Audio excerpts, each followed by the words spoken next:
Разликата во платите, немањето еднакви можности, предрасудите од општеството се дел од причините поради кои голем број жени се повлекуваат од напредок во кариерата.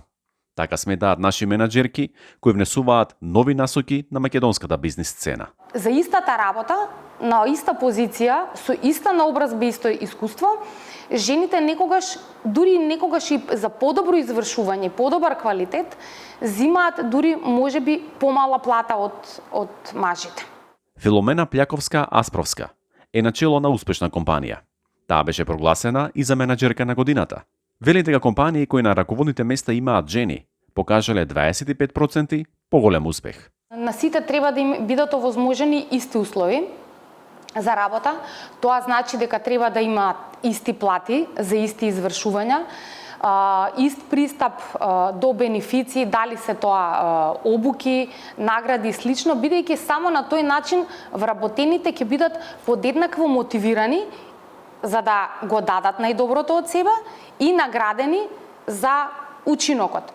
Неодамна во Скопје беше формирана и Алијанса за родова еднаквост на работните места. Поранешната министерка за финансии, Нина Ангеловска, е начело на оваа алијанса.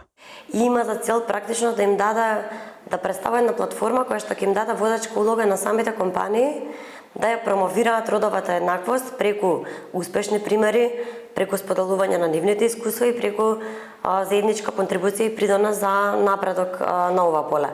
Од Алијансата укажуваат дека платите на жените во некои случаи се дури 18% пониски од платите на мажите. Бараат поголемо освестување од компаниите.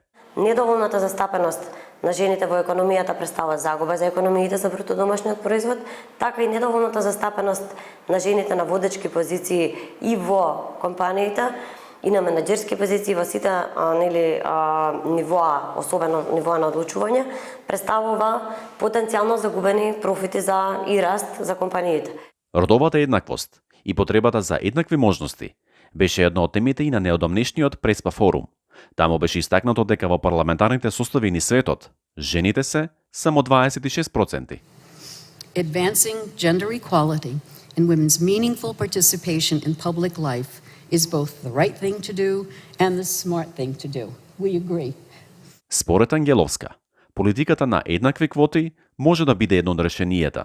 Порано, ако ме прашавте, не бев за квоти, сега од друга страна има една изрека која што вели подобро да ја добијам позицијата затоа што сум жена, отколку да не ја добијам затоа што сум жена.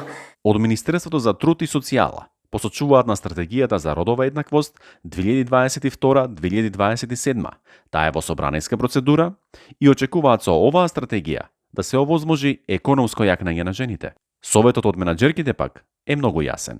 Образованието е многу важна алка и многу големо оружје за да покажеме колку можеме. Едноставно се што ќе се посака дека може да се оствари со работа. За Гласот на Америка, Тоше Огњанов.